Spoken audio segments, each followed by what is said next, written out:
फरीदाबाद की नीमका जेल में पिछले 11 महीनों से सजा काट रहे रंकित भड़ाना की आज अचानक से संदिग्ध परिस्थितियों में मौत होती है। इस वक्त हम खड़े हैं फरीदाबाद के सिविल अस्पताल के पोस्टमार्टम हाउस के बाहर, जहां पर रंकित भड़ाना के रिश्तेदार और परिजन मौजूद हैं और कई गंभीर आरोप जो हैं फरीदाबाद नीमका जेल के प्रशासन के ऊपर लगा रहे हैं और कह रहे हैं कि रंकित भड़ाना को प्रताड़ित किया गया है और उसकी मौत कोई नेचुरल नहीं है, बल्कि उसकी हत्या की गई है, उसकी प्रताड़ना के तहत जो है मौत हुई है। तो चलिए सुनते हैं रंकित भड़ाना के परिजनों का क्या कहना है। ये क्या नाम है? मेरा नाम राजेश है। सुबह करीबन 8:30 बजे मेरा छोटा भाई आता है, जिसके पास जेल से फोन आता है जी कि ऐसे ऐसे कोई बात हो गई, जेल पे बुलाया है हमें, रंकित बीमार है। बीमार क्या क्या हमें बुलाया गया। मैं गया, मेरे चाचा गए अंदर करीबन 10:30 बजे के करीब। वहाँ से हमें खड़े रखा कम से कम 1-1.5 घंटे के समथिंग। फिर हमने कहा हमें बाहर तो जाने दो। बाहर जाने के लिए उन्होंने हमने बाहर नहीं जाने दिया। पूरा प्रशासन खड़ा था, वहाँ डिप्टी खड़ा था, सब खड़े थे। जब मजिस्ट्रेट साहब आए, उन्होंने हमसे बयान लिए है, ना हमने उसको देखा, ना हमें किसी चीज़ की पता। बस इतनी बात आ रही थी। करीबन 15-1 दिन पहले उसका फ़ोन आया था, कह रहा था कंटिन्यू भाई 3 बार निकालते हैं जेल से बाहर, मारते हैं, मारने के बाद फिर भी तरफ बंद कर देते। अच्छा, बताया था अंदर प्रताड़ित किया जाता था, मारपीट? हाँ जी, बिल्कुल बिल्कुल। कौन लोग करते थे? डिप्टी है जी, और खान है उसका नाम, शायद साजिद खान है उसका नाम। साजिद खान है। हाँ जी। उम्र थी आपके भाई की? मेरे भाई की 24 साल उम्र थी। जेलर है? हाँ जी, जेलर है। उसको सजा भी नहीं मिली, वो जुनाइल में था, वो क्रिमिनल थोड़ी था किसी प्रकार से। कब से जेल में था? वो करीबन 11 महीने से जेल में था। इस मामले को लेकर साबित नहीं हुआ था। इस मामले को लेकर मामले ऐसे थे, बावजूद उस पर लड़ाई झगड़े के मामले थे सारे। अच्छा, भाई लड़ाई झगड़े, बच्चे हैं छोटी उम्र के, किसी की भी लड़ाई झगड़े हो जाते हैं।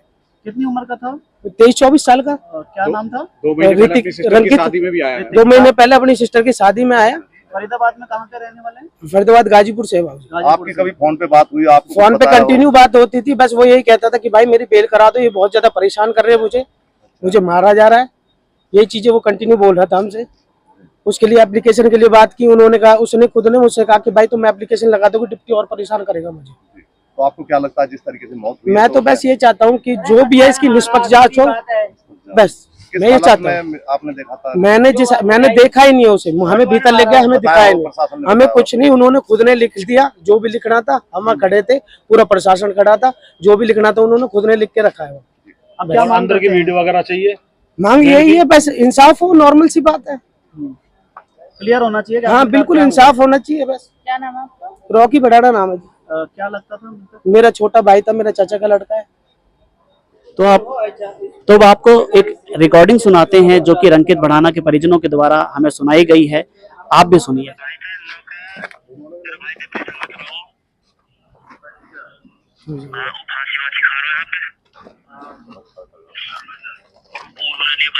साजिद खान डिप्टी ने फांसी खाने पे मजबूर करो। नंगो करो, प्रशासन ने मारो, नंगो करो, माँ ने निकाली थी और क्या क्या मैं गंजो करो। ठीक है ना? अब अस्पताल में भर्ती है और ये नाम सिर्फ सुन, अमित सनब दशरथ, ठीक है? अजहर मोहम्मद सनब इजार, ठीक है? फैसल सनब विनोद,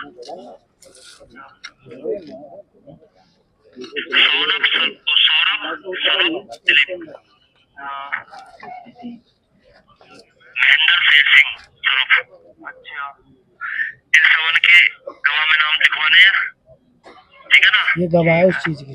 अच्छा, जो जिनके नाम बताए गए हैं सब गवाह। एप्लीकेशन लगवाओ भाई, आज ही लगवाओ एप्लीकेशन। ठीक है, बात कर लूंगा मैं।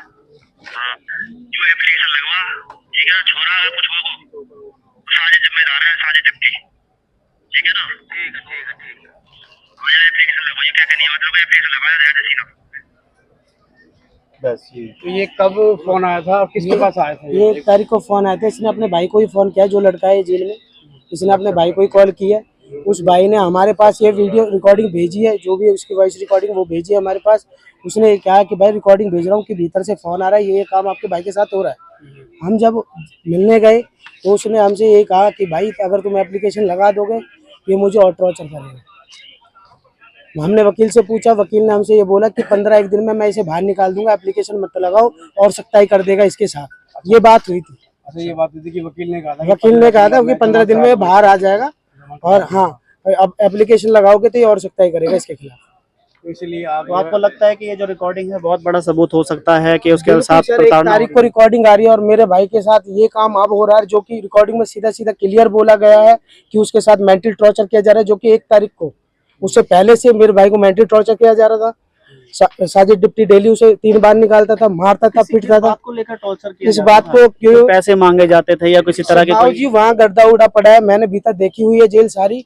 7,000 रुपए महीने एक कैदी के अकाउंट में जाते पैसे, जो कि जेल काटने के लिए, जो कि सरकार उनके लिए खाना प्रोवाइड करवाती है, जो डिप्टी खुद खाता है उसे।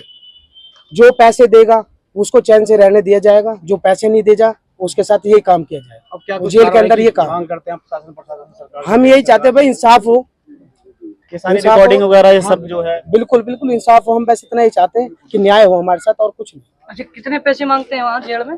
बाबूजी 6-7 हजार रुपए तो महीने जाते हैं चीज़ के जाते हैं? खर्चे के लिए, जो कि प्रशासन जो सरकारी जो जाते हैं। नहीं, हाँ वो जो कि प्रशासन वहाँ खाना पीना सब प्रोवाइड कराती है, उसके बाद अच्छा, जेल में तो सब कुछ सरकार देती हाँ है। सरकार देने के बाद 6-7 हजार रुपए उसके अंगूठे में जाते हैं, जिसका ऑनलाइन डिटेल है हमारे पास सारी, जो 11 महीने से हम उसके पास भेज रहे हैं।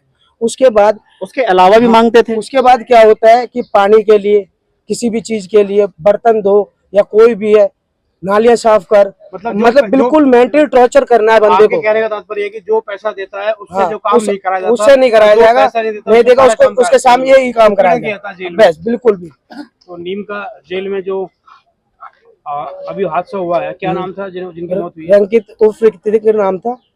अच्छा, तो अभी पोस्टमार्टम हो गया है, चल रहा है? बाबूजी पोस्टमार्टम शायद हो चुका है। देखिए मजिस्ट्रेट आएगा तभी पोस्टमार्टम तो अब आगे क्या रहेगा कदम अगर सुनवाई नहीं होती?